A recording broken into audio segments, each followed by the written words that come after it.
Welcome to episode 35 of the Energy Balance Podcast, where we teach you how to live without constant hunger and cravings, fatigue, brain fog, poor sleep, and all sorts of other low energy symptoms by maximizing your cellular energy. I'm Jay Feldman. I'm a health coach and independent health researcher, and joining me again today is my good friend Mike Fave. Mike and I have been studying health and nutrition together for quite a while now, and Mike also draws on his experiences from working within the healthcare industry. Today's episode will be kicking off a two-part series discussing the holiday anti-diet, and in today's episode we'll be talking about how to put an end to dieting, binging, and restriction, and we'll talk more specifically about how to get through the holidays without binges and weight gain without resorting to restriction. We'll be talking about why eating more, not less, is often the answer for healthy weight loss. We'll be talking about how to prevent binging by ensuring that you have enough cellular energy. We'll also be discussing why weight gain and a lack of energy often go hand in hand, and how to stop cravings and hunger without resorting to restriction and dieting. To check out the show notes for today's episode, head over to jayfeldmanwellness.com/podcast, where you can take a look at the studies or articles or anything else that we discussed throughout today's episode. And if you are dealing with constant hunger and cravings, or if you are stuck in that cycle of binging and restriction and constant dieting, yo-yo dieting, or if you're dealing with low energy and chronic fatigue, chronic pain or joint pain, weight gain, poor sleep, gut issues, or any sorts of hormonal imbalances, or any sorts of other low energy symptoms or chronic health conditions, then head over to jayfeldmanwellness.com/energy, where you can sign up for a free energy balance mini course, where I'll walk you through the main things to focus on as far as diet and lifestyle are concerned, so that you can maximize your cellular energy and get rid of all of these low energy symptoms and chronic health conditions. So to sign up for that free energy balance mini course, head over to jayfeldmanwellness.com/energy. And with that, let's get started. Up until this point, we've talked a lot about dieting and weight loss and some of the problems there, and there's always more to dig into there, and we'll definitely continue to. But with, especially with the season now, with the holidays coming up, we've got Thanksgiving and Christmas and New Year's and New Year's resolutions, and so dieting and weight loss is always a pretty huge topic on people's minds, especially when they're around family also, but also when they're around a lot of food. So yeah, I think there's a lot of value in kind of digging into some of the perspectives there as far as why we don't want why we might want to try to avoid some of the dieting mindset, and how to work through that, and how to get through these next few months kind of comfortably without falling into some of the dieting mindset. And really, a huge part of this is creating a lifestyle that is really based in the long term as opposed to the short term. So much of the dieting side is based on short term results, quick fixes, losing 10 pounds in a week, or 15 pounds in a month, or whatever it is, at the expense of our health. And really, in any sort of, if you want to call it a diet, but in any sort of way of eating and way of living, these sorts of things shouldn't really be, being around a lot of food, and a lot of food that you like to eat or that tastes really good shouldn't be a problem. It should be a good thing, if at all, or if anything. And same thing with spending that time with family too. And a lot of times this becomes really stressful, especially when it comes to people who are concerned about gaining weight or wanting to lose weight. So just to start, just to kind of reiterate some of these things that we've discussed before, really the fundamental idea that all of these diets are coming from is this idea that our bodies are fighting against us, and that they want us to be, in this case, overweight or unhealthy. And so because of that, we have to always be fighting against our own body's signals. And in this case, we're talking more specifically about hunger and cravings. And so if we're hungry for whatever food is available, or we're craving it, or we're really enjoying it, or we want to eat a lot of food, that becomes a problem because, we're being told that we don't want to listen to that. And if we do, we'll end up being, we'll end up overweight and unhealthy. And that's really not at all the case. But when you're looking at it from this perspective, the only solution to these scenarios, when you're stuck at the at the table with all this food in front of you, the only solution is just restraint and using willpower to restrict and to prevent yourself from eating too much. It's, I'll have just a small serving of this, just a little taste or whatever it is, so that, you don't overeat. And, both of us have, as we've talked about, both of us have experienced that for huge parts of our lives in various ways. And sometimes it might have been, just restricting carbs. Other times it's restricting other groups of foods, but also as far as just restricting food overall and not allowing ourselves to eat as much as as much as our bodies needed, as much as our bodies were telling us that they needed. And so many people live that way in a really extreme way for much of their lives, often, their entire lives. And that's one of the most tragic things about this, is that so many people, especially, it's especially the case for women when they're really, really young and, really starting this kind of diet cycle from, like extremely young ages, sometimes before the age of 10. And then that sort of stuff becomes so ingrained and really drives their perspective and relationship with food for the rest of their lives. And obviously men are experiencing that stuff as well. So, I think there's an importance in some restriction, but I don't think it's in quantity as much as it is in what specific foods are being eaten.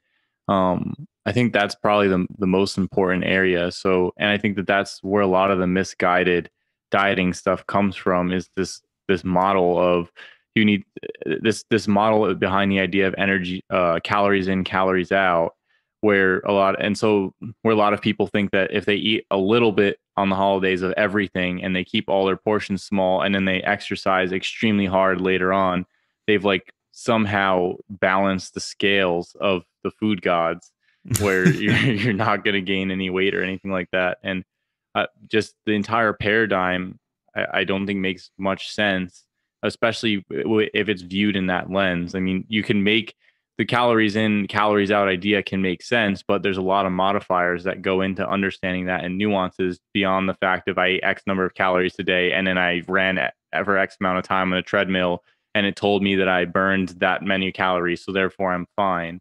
I don't think that makes any sense. And I think that the idea of needing to diet or dieting in general is extremely misguided. And I think it doesn't work because the idea behind a diet or dieting, or the implied aspect of it, is that it's for a short period of time for a specific result. And I don't think that makes any sense.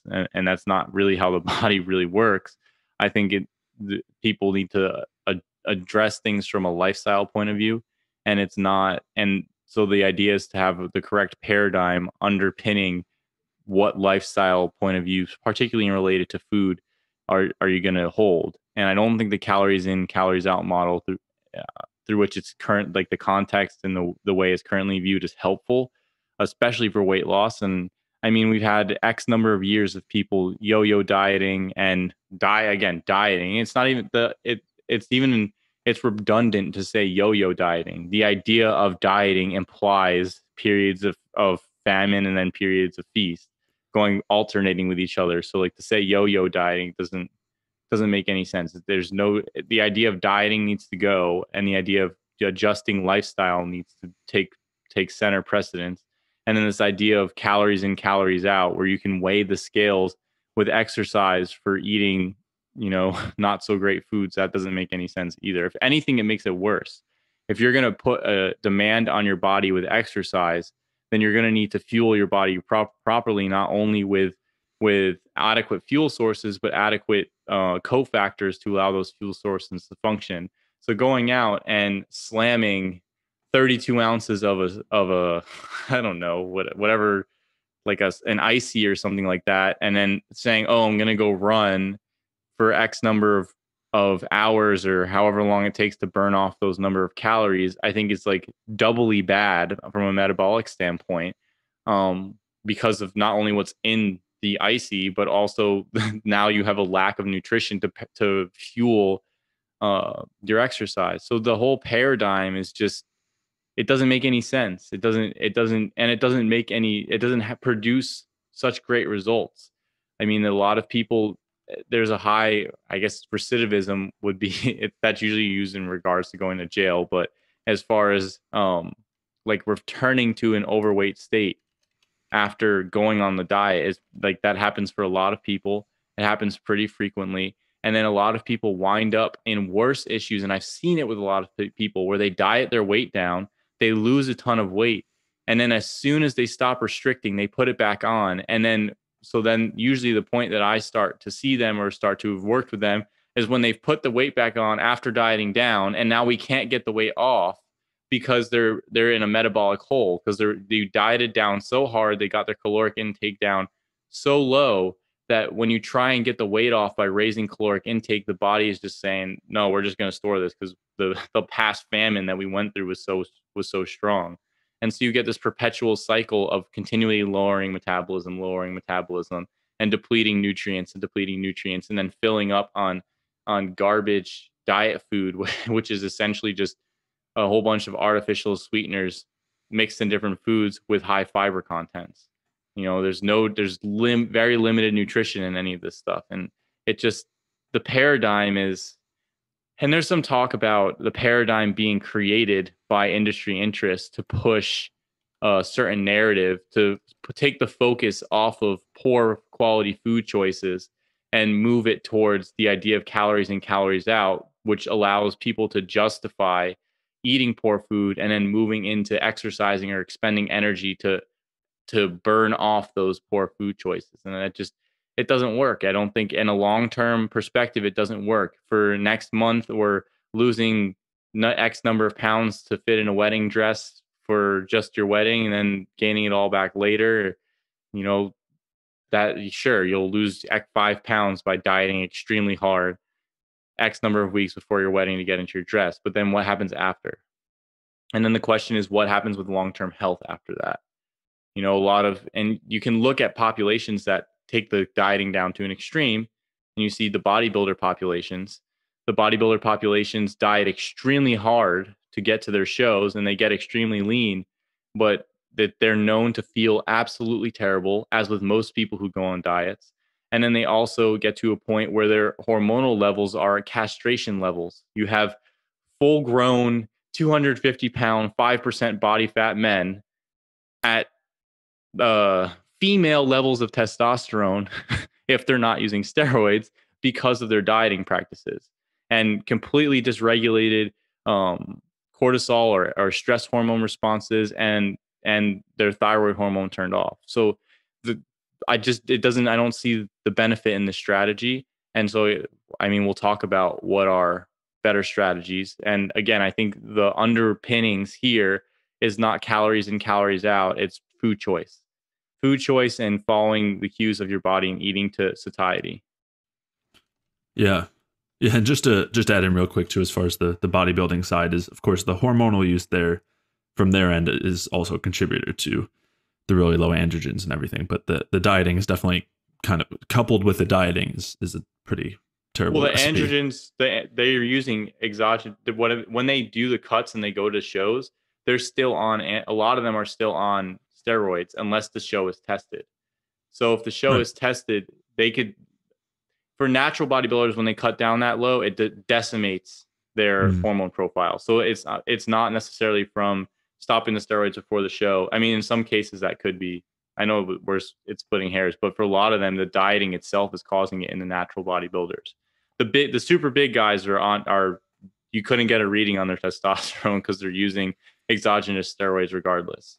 Right. And that I was saying, like, when they get off the steroids, a lot of times there's a lot of issues there. That'll come down. I'm saying for natural guys who are at high levels of muscle tissue, when they diet down like that, it completely decimates their hormonal profiles. You have extreme raises in stress hormones like cortisol and the catecholamines, and you have huge drop-offs in testosterone and thyroid hormone. And you can go on YouTube and watch, and they'll tell you they feel like absolute crap. And most people who are dieting will tell you they feel like absolute crap. And then, so a lot of people will say they initially feel good the first week. And I think that can be easily argued to be a raise in stress hormones, which can initially make you feel good, but eventually you start to exhaust those pathways and crash. And I think a lot of people see that. And then I think part of people seeing that is that's part of what you see with the low carb crowd and the keto flu and all this stuff. Some people don't do well with the low carb, and they crash a lot earlier than others. And you see it with the flu and then the constant low energy. And if you go into any of those forums or any of these models for low carb or the different the fasting groups or the calorie counting groups or things like that, or the different forums or groups that are associated around some sort of model, you tend to see a bunch of people trying it out on the forum being, hey, I'm having a really hard time.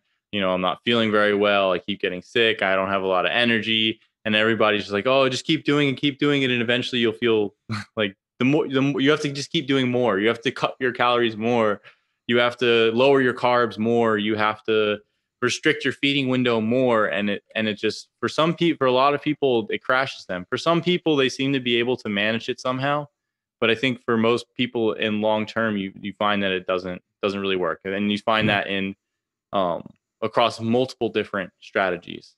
You can even see people, and this people do have problems within the peak community as well, but it really depends on what your interpretation of the principles are. And that's why there's not a specific set of, you need to eat these foods, you need to eat them this way. It's principles. What are the underlying principles? And that's what we're going to get at.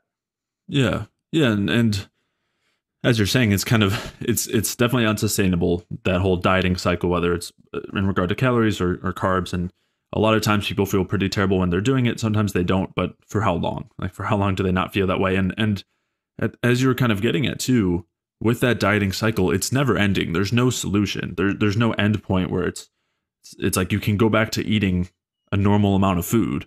Instead, that the amount of food that you get to eat just keeps going down and down, lower and lower, until you're barely eating, and you just end up coming up with all of these strategies to eat less, and you end up starving your body. And as you were getting at, as far as the problems with the calorie model, calories in versus calories out, and so many of these other approaches, the underlying issue with weight gain in general comes down to a lack of energy, which is, of course, relatively counterintuitive. And we discussed those things, at a little more length in previous weight loss episodes that I'll link to. But an important point there is that the reason why our bodies have hunger or are hungry at any particular point is because they don't have the energy they need. And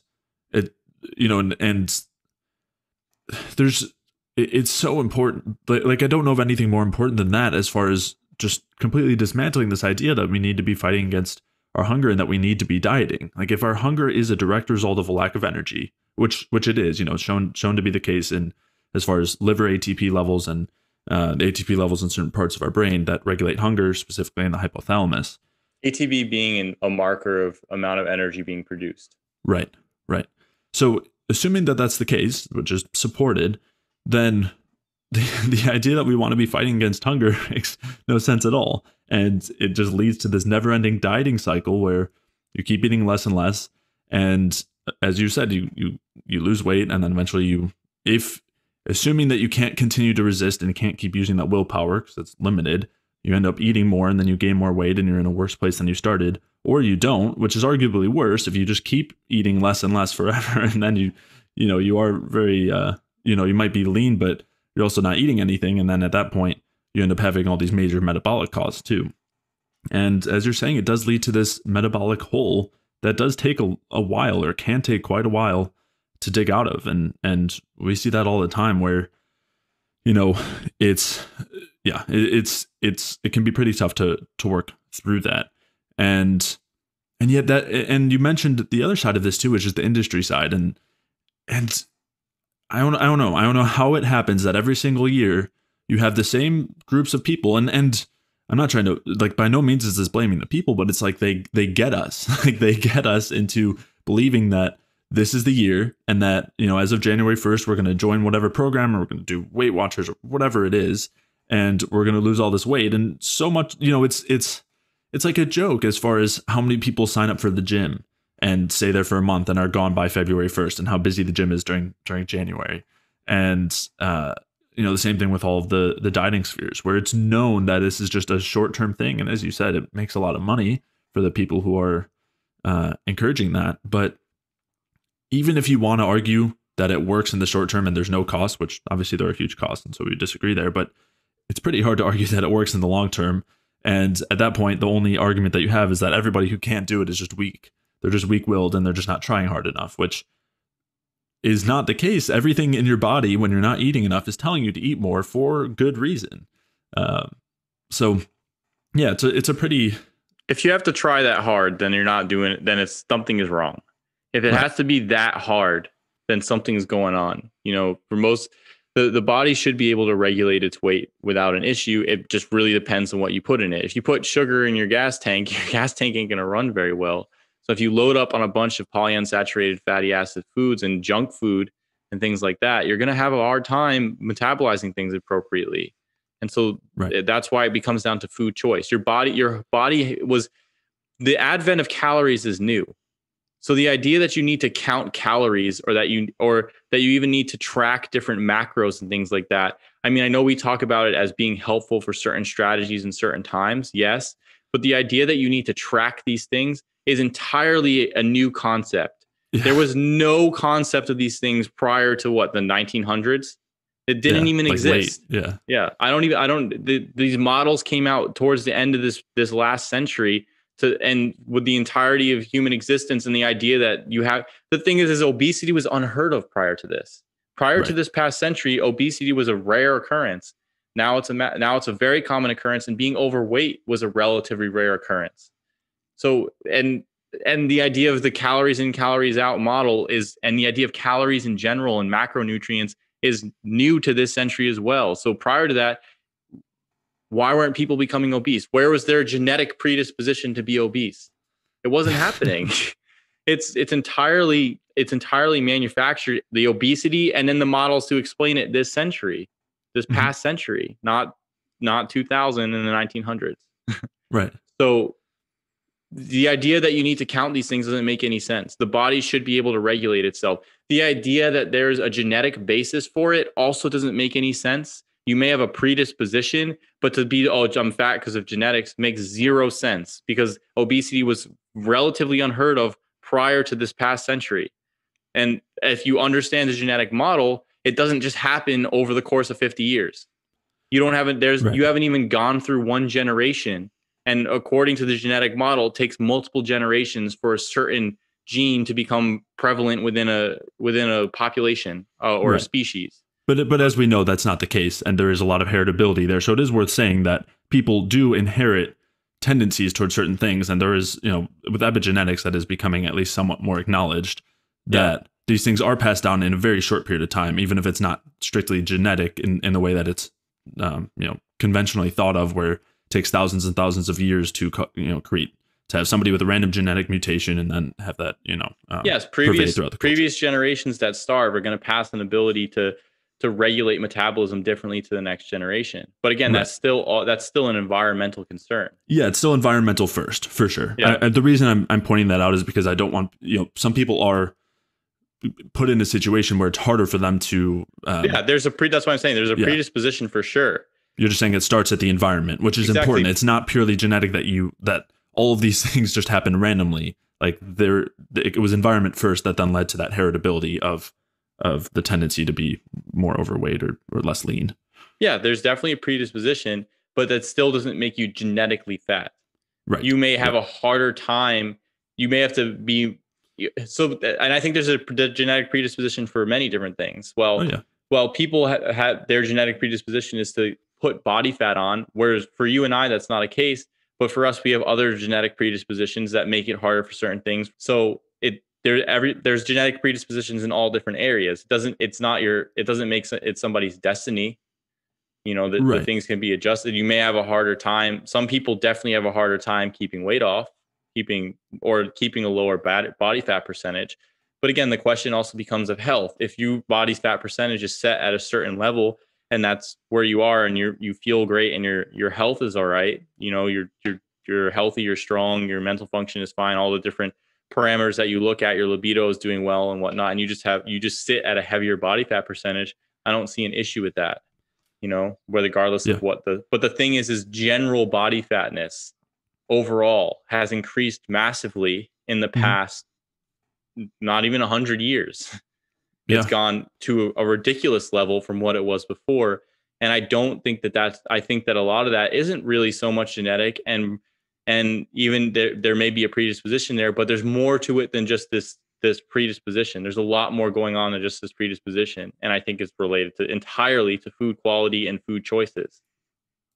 Right. And I also think that these models that are coming out of genetic fatness from these genetic disorders of dysregulation of leptin and this and that are largely a waste of time. I think it helps to see different pathways in the body, but at the end of the day, I remember when I was in school, when I was in my higher level, whatever, neuroanatomy class, they were going over neural pathways in the hypothalamus, talking about leptin signaling and different genes and things like that causing fatness in people. And I'm just thinking to myself, so you're gonna sit here and tell me that if this person right here switched from eating pizza and donuts and whatever, and they had this overrepresentation of a gene in the brain that led to a strongly increased appetite, that if they switched all those food categories and started eating a lot of meat and fruit, that they would still be obese. I found that ridiculously hard to believe, because in studies we haven't seen any studies that show meat making people obese or fruit making people obese. And in my experience and in people that I worked with, those things aren't producing obesity, and they're not producing a lot of body fatness. So even if they had dysregulated hunger signals and whatnot, they're going to go out and they're going to eat high amounts of these certain food groups and they're getting obese. I highly doubt it. I highly doubt it. So even if you have that genetic predisposition, you're going to have a hard time showing me that that's the case. I mean, I feel like I just don't think it makes any sense to go there and start, like, the idea just doesn't make any sense. I don't see the basis behind it. I think it is a food choice thing. You may have an increased appetite, but then again, genes still have to be expressed. So you can have a predisposition, but if it's not expressed or it's not induced, whatever, even if you're going to go with a genetic model, then you won't have an issue. So even within the model that all of these things are underlying, it doesn't make any sense. That's my point. The model doesn't support what the real world experience is. I think the model needs to be thrown out at this point. Yeah. As you're saying, it's environment first. And until, you mentioned leptin resistance, and it's also been shown that comes down to an energy issue too, where when you have a lack of energy, leptin doesn't work properly. It doesn't actually have the same effect that it would otherwise, and it continues to, leptin is supposed to be the hormone, just for people who aren't aware, it's supposed to be the hormone that tells you that you're full and to stop eating. And so there's this idea of leptin resistance where some people, they're producing leptin, but it's just not it's not working properly. It's not stopping their hunger signals, so they keep eating. And so they call that leptin resistance, and they blame it on like fructose and all sorts of ridiculous things like that, but which we talked about in a previous episode that I'll link to. But the point being that leptin resistance occurs when there's a lack of energy.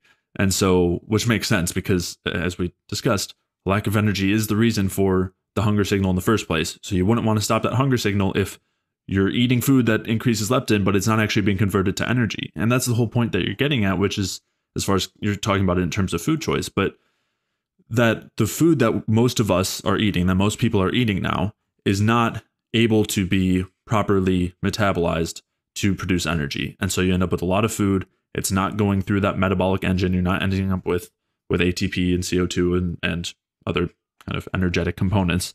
And so the hunger signals remain, even though you're eating a lot of food that's supposed to turn your hunger off.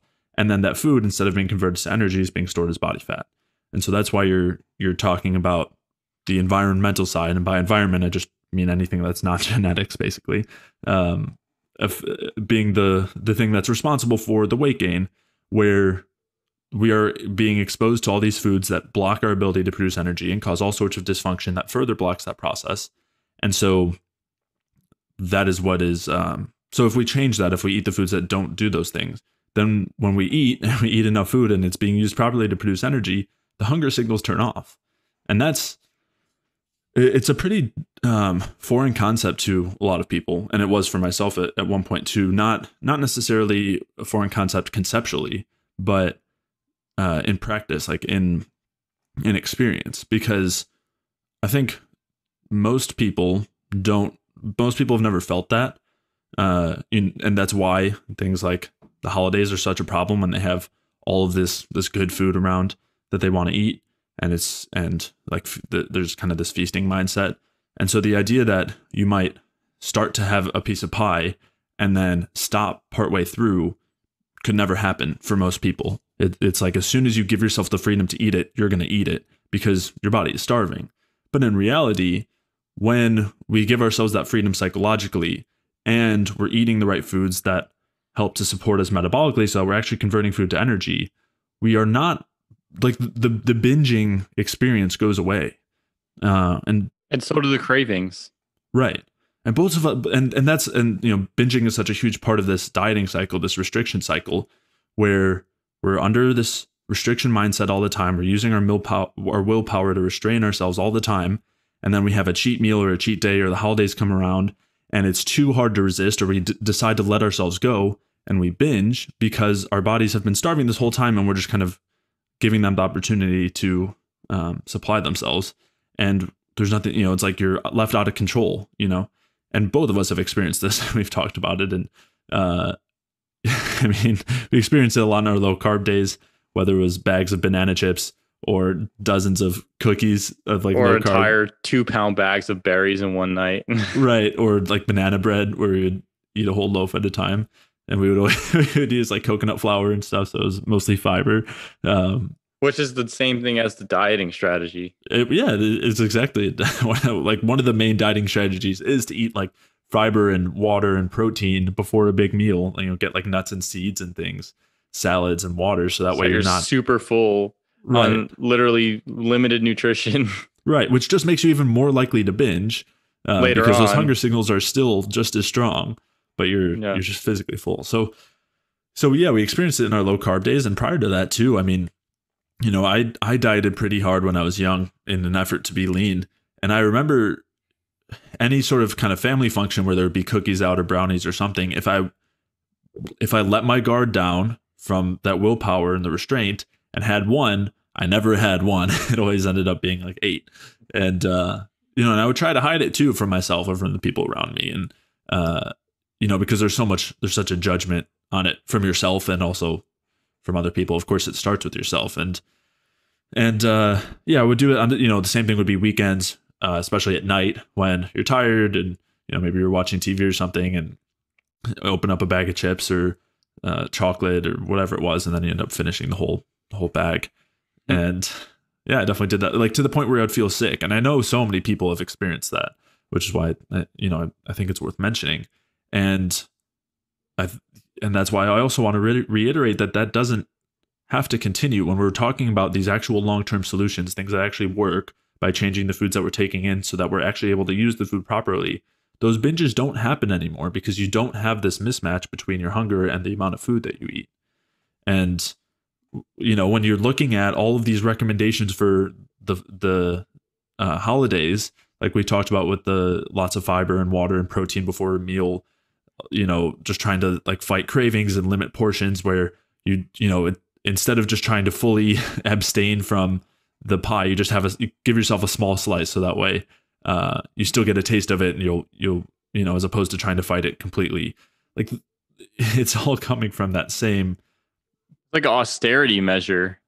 Yeah. Like extreme austerity, this idea of portion control and limiting calories and eating because the thing is those fiber bars that they have and a lot of like lettuce salads are just as much crap food as your honey buns at the grocery store and whatnot. Like none of them solve an underlying issue. You need to have nutrients at the cellular level to oxidize whatever substrate you're going to use, saturated, monounsaturated fats, sugars, whatever it's going to be, and you need to supply those fuel sources. You need to have both for metabolism to function appropriately. So the problem is not that you're eating too much or that you're that you need to control your portions better or that your cravings are wrong. The problem is that the amount of crap food that we have available to us is essentially poisoning a lot of us. That's what's really going on. And at the end of the day, um, it's like having, trying to fill your car up with gasoline, and the gasoline is 90% ethanol. It's not good for the engine. It's especially for cars that are not made to run on ethanol based fuels. It wears out the engine. It makes it function poorly. It's not having enough oil in your engine to run appropriately. The car analogy is easy, I think easiest to describe, but on a pure physiologic level, if you're going to oxidize these different nutrients, whether it's the sugars or monounsaturated and saturated fats, you need to have the proper amount of cofactors, B vitamins and whatnot. If you're eating these dietary fiber foods, there's none of that in there. That's not in there. It's just filler. It's literally just, you might as well just eat cardboard. And then when you have a bunch of junk foods or highly processed, basically junk foods, crap foods, honey buns and whatever else, you're getting things that cause dysbiosis in the intestine and have a high amount of oxidized polyunsaturated fatty acids. Both those things impair your ability to oxidize food in general. And so the storing of fat is a protective mechanism. You're going to dump you're going to dump toxins, you're going to dump polyunsaturated fatty acids, you're going to push these other things into fat tissue. And then eventually your body starts to put the brakes on the system because you don't have enough nutrients to oxidize things properly. And then you have a lot of things impairing the system in general, shutting the system down directly. So it starts elevating cortisol, and then these other hormones that it starts elevating, cortisol, the catecholamines, adrenaline or epinephrine, norepinephrine, they start to signal your desire for these very nutrient macronutrient dense foods. But the things that's available again is, so you're going to have cravings for fat, you're going to have cravings for sugar, you're going to have cravings for salt, because all of those things induce those cravings. And then what are you going to reach for? You're going to reach for a bag of Lay's potato chips and honey buns and whatnot, because that's what's immediately available in our environment. And then the cycle will continue because those foods are devoid of nutrients and have a lot of toxic components to them. And so it just continues and continues and continues. And your body keeps shoving the toxicity into the fat tissue because it can't oxidize appropriately.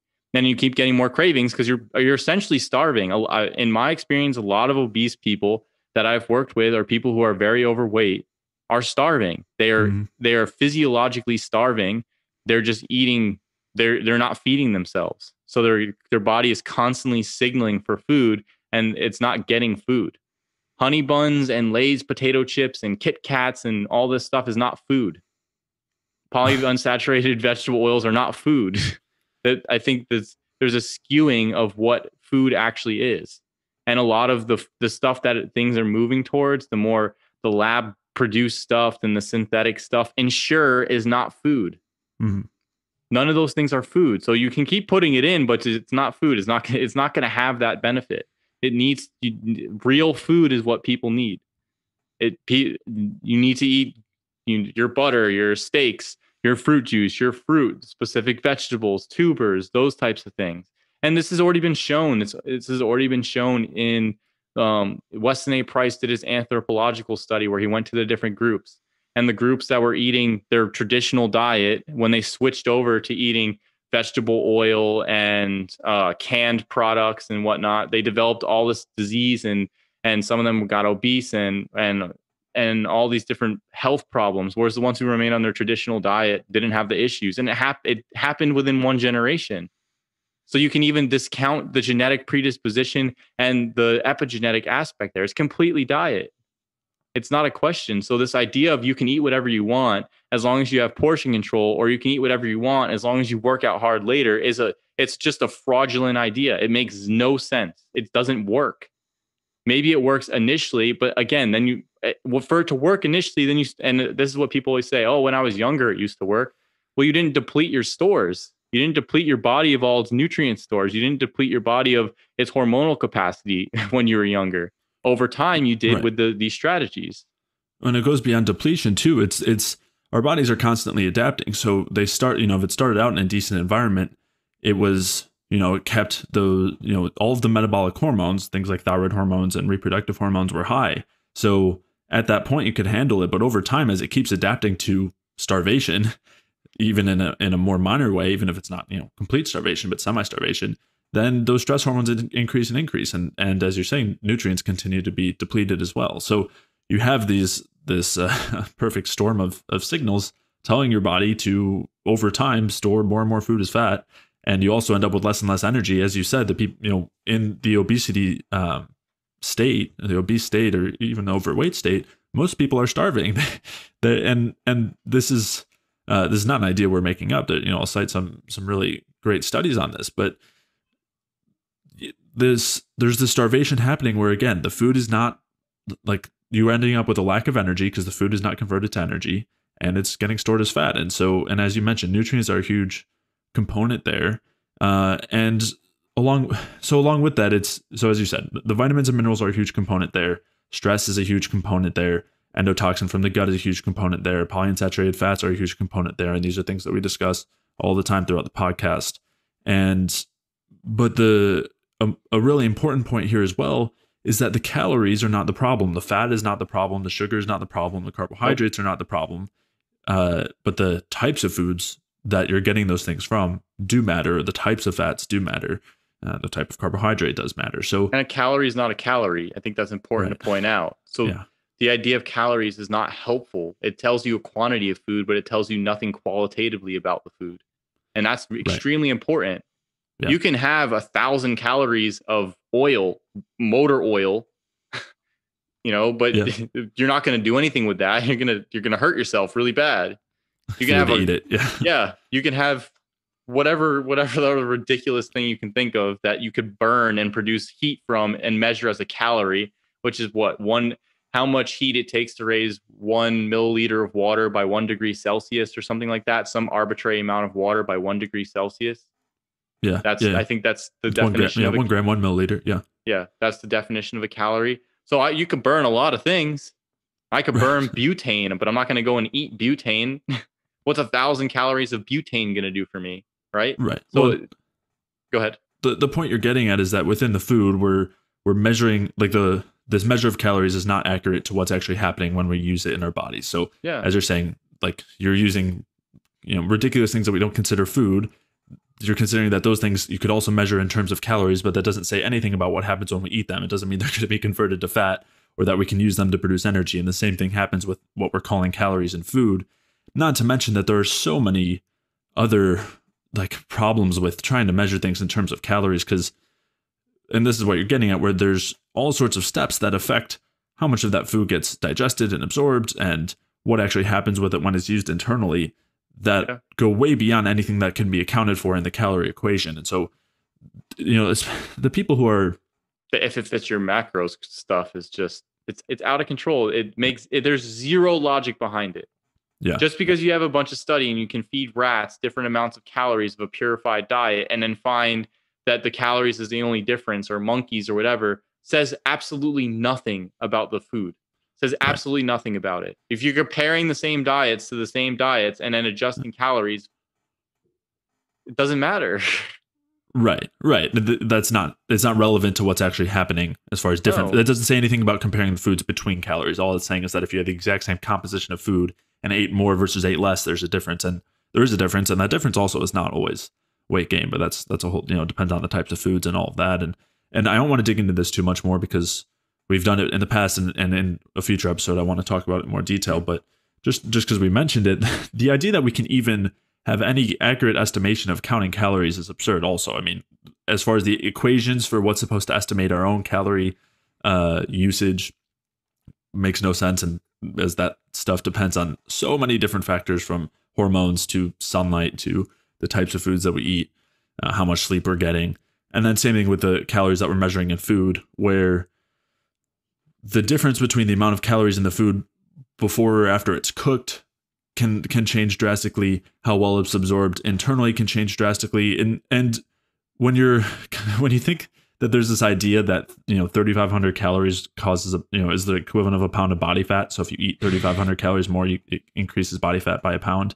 If you're off by 2, 3, 4, 5%, every day, just based on small things like, cooking the food versus not cooking it, or how accurately you're measuring it, or just the actual calorie estimations, where there's a study that they were looking at almonds, for example, and they found that there was, in one serving of almonds, the difference between the estimated amount of calories and actual amount of calories was about 25%.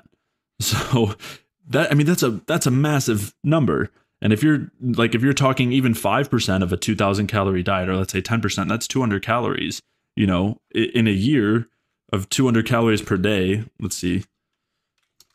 That would be 21 pounds of body fat difference in a day if you were off by 10% on a 2,000 calorie diet. So to think that we're actually able to, even if the calorie equation was relevant, which it's really not, and we've talked about why, even if it was, the idea that we'd be able to actually accurately measure the amount of calories in the food that we're taking in and the amount of calories our bodies are expending is absurd. So, well, yeah, and I'd like to see somebody put on 20 pounds of body fat in a year eating an excess of calories of lettuce. Right. So they meet their 3,500 calories, but they're doing it with lettuce. First of all, probably impossible, but yeah. Or they're doing it with, I don't know, orange juice or steak. Mm-hmm. I don't see somebody putting on an excess that I don't see it equivalating like, or being equivalent like that. Doesn't make any sense. The other thing I want to point out is you can make somebody obese just by giving them excess cortisol. You can make somebody lean just by giving them excess androgens and thyroid hormones. Mm-hmm. So the hormonal profile is just as important as the food, but the food dictates the hormonal profile, the food and the environment. There's a combination of factors, but the food does as well. If you have a high amount of endotoxin in the gut because you're living on, I don't know, honey buns, that's the only example that comes to mind because I don't really eat a lot of junk food. But if you're inducing endotoxemia with that, or like high amounts of high fructose corn syrup drinks with free fructose available, if you're doing it in high quantities, or eating a decent amount of McDonald's fries or whatever, and you're inducing high amounts of endotoxin in the gut, you're going to raise your cortisol. And you can probably account for weight gain changes just from the cortisol itself. Right. I mean, Cushing syndrome is a prime example.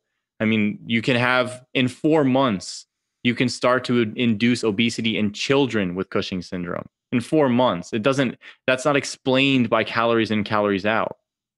Not at least in the generic sense. I mean, it's explained in the modulating effect of cortisol and metabolism, but you can't account for that based on what you're intaking in your food and how much you're exercising. You're not going to fix a cortisol excess and Cushing syndrome and then the subsequent weight problem with exercise and dieting. Right. So if it'll make it worse. Exactly. So the hormonal profile is extremely important. Yeah. And so if you're having things that are modulating hormones, if you're lowering thyroid hormone function, if you're depleting your androgens, if you're excessively raising cortisol, that combination right there is going to induce abdominal obesity or abdominal fat gain and visceral fat gain. All of those things modulate that. So there's the calories in, calories out model is moot. And then also there's so many other factors to consider. And but the thing is while it may sound super complex and you can figure out all the different pathways in all different ways, it just comes down to food. What food are you eating? And that's really the question. So when we come back to restriction, you don't need to restrict portions. Eat to what you're hungry for. You don't want to overeat and slam an excessive amount of food if past what you're hungry for. But at the same time, you want to eat to satiety, but eat the right foods. And we've gone over those, I guess, ad nauseum at this point in almost every podcast. And we're not saying what specific foods, you need to eat 10 cups of orange juice a day or some formula or this or that. There's general categories of things. There's general principles behind those specific categories. Yeah. And a lot of what you're discussing has to do with adaptation as well, as far as the calorie situation and the hormones. And there's in the research, this is called metabolic adaptation or metabolic compensation, where they basically find that when you eat less, the amount of weight that you lose is way less than is supposed to happen based on the calorie model. And then with weight gain, it's the same, where if you so on the, if you eat less or exercise more, the amount of weight loss that you're supposed to have versus the amount that actually happens is as much as 64% off. And then on the weight gain side, if you exercise less or eat more, that's off by as much as 96%. So another way of saying that our bodies are able to adapt to these things. When we eat more, they use more food, and vice versa, which is part of why this dieting cycle is such a problem and why it's so ineffective. And I want to, I think that what the point that we're kind of hammering home here is that food isn't just calories. Food is not the enemy. We want to make sure that we're eating the right types of foods that are supporting us nutritionally and that are supporting our ability to produce energy. And that the goal here is not to fight ourselves constantly. It's not to use willpower to restrict ourselves. It's not to fight against the food, because the food is not the problem. In a lot of ways, the food's very supportive, especially the foods that we're craving and wanting, assuming that they are the ones that are within, these parameters that we've kind of discussed, as far as being low in the polyunsaturated fats. And right. If it's the right food. Right. It comes right down types to of being food. the right types of food. Exactly. Right. And that's really what it comes down to. Right. And eating enough of them, making sure you're eating enough of them. Because most overweight people that I've worked with, or I'm sure that you've worked with, are under eating. I've had people at 300 and men at 5'10", 350 pounds, under eating below 2,000 calories a day, and being fine with that. That is an obvious metabolic issue. I had one day he tracked for me at 1,200 calories, at 5'10", 350 pounds. Yeah. Just his muscle mass alone accounted for needing 3,000 calories a day at rest. And he's eating less than half that in a day. It's insane. And then to sit there, you need to eat less calories and exercise more. That's not the problem. That's definitely not the problem. Yeah. No, you're right. I mean, it's normally almost universally, eating more is one of the first things that I have people implement. I mean, and of course, it always depends on context. And of course, it also always involves making sure the right types of foods are eaten and all of that, because when you're eating foods that are not supporting you metabolically and you eat more of them, that won't be helpful. that will typically create more weight gain. Not always, but typically. But if you're eating the right types of foods, then that's often not the case. And yeah, eating more of the right foods and on a consistent basis, as for most people, is actually the strategy that I know both you and I will start with. You need to be eating enough. And it's not like, okay, today you're eating an average of 1,500 calories a day. So you need to be at 3,000. So tomorrow we're going to start at 3,000. That's not the case. We're going to start where you are, and you're going to slowly work up, and you're going to slowly make changes to the food choices that you have on a regular basis, and watch your cravings basically dissipate. You don't need to crave brownies anymore when you're eating, when your meal consists of chocolate and steak with butter and some fruit and some juice. Your cravings for sugar is gone. Your cravings for salt and fat are gone. I mean, what else? And then the protein craving for some people goes as well. So when you're fulfilling all of the nutrient requirements that you need, there's no need for the craving. If your diet consists of tons of fruit, which is a large amount of sugar and carbohydrate, you're not going to crave it because you're already meeting the need. If you're having enough fat in your diet, you're not going to want to go eat a tub of ice cream or super fatty food or whatever that is, nachos or I don't know, whatever it is, because it's already being met. If your breakfast is eggs fried in butter and then you're having some bacon, you've just met your salt and your fat cravings, and a glass of orange juice, there goes the sugar cravings. You're not going to be sitting there in the office, man, I really need to eat a bag of Sour Patch, and I really want to, eat a whole thing of Kit Kats. You're not going to be craving these macronutrients because they're met, but you're also meeting the macronutrients with nutrient-dense foods that have nutrients to supply metabolism, and that also don't cause metabolic issues. The Kit Kat may cause a metabolic issue. You have your salt, your fat, and your sugar there, but bacon and orange juice most likely won't. Beef bacon and orange juice will probably cause very minimal metabolic issue compared to a bunch of Kit Kats or whatever else people can eat off the shelf. Right. Yeah, and I've seen that firsthand with clients who are still having trouble binging on like candy like that or various foods like that. But if they instead make sure they're eating enough food, especially earlier in the day, starting off with solid meals and getting consistent meals throughout the day, they don't end up needing those binges at all anymore, because they're, as you're saying, they're supplied with enough sugar, enough carbohydrates, fats, all of that stuff, enough calories, if you want to call it that, but enough food. And they also end up having a lot better health results too, and experience things like weight loss. All right, I hope you enjoyed part 1 of our holiday anti-diet series. In part 2, we'll be talking about how to fix our dysfunctional relationship with food, and more specifically, we'll be talking about the process of removing judgment and morality from health and dieting. We'll be talking about when ice cream can be considered a health food.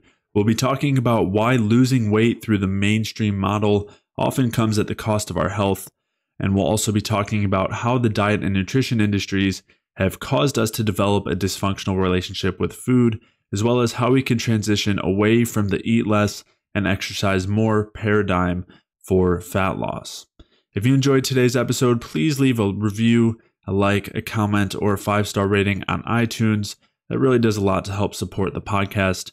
To check out the show notes for today's episode, head over to jfeldmanwellness.com/podcast, where you can take a look at the articles or studies or anything else that we discussed throughout today's episode. And if you are finding that you are stuck in that yo-yo dieting cycle, the constant binging and restricting, or the constant hunger and cravings, you're dealing with weight gain or struggling to lose weight, or if you're dealing with low energy, chronic pain, gut issues, poor sleep, hormonal imbalances, or any other sorts of low energy symptoms or chronic health conditions, head over to jfeldmanwellness.com/energy, where you can sign up for a free energy balance mini course where I will walk you through the main things that you'll want to focus on as far as nutrition and lifestyle are concerned, so that you can optimize your cellular energy balance and maximize your cellular energy availability, so you can get rid of those constant hunger and cravings. You can end that dieting and binging and restricting cycle, and you can get rid of all of those low energy symptoms and chronic health conditions and optimize your health. So to sign up for that free energy balance mini course, head over to jfeldmanwellness.com/energy. And with that, I will see you in the next episode.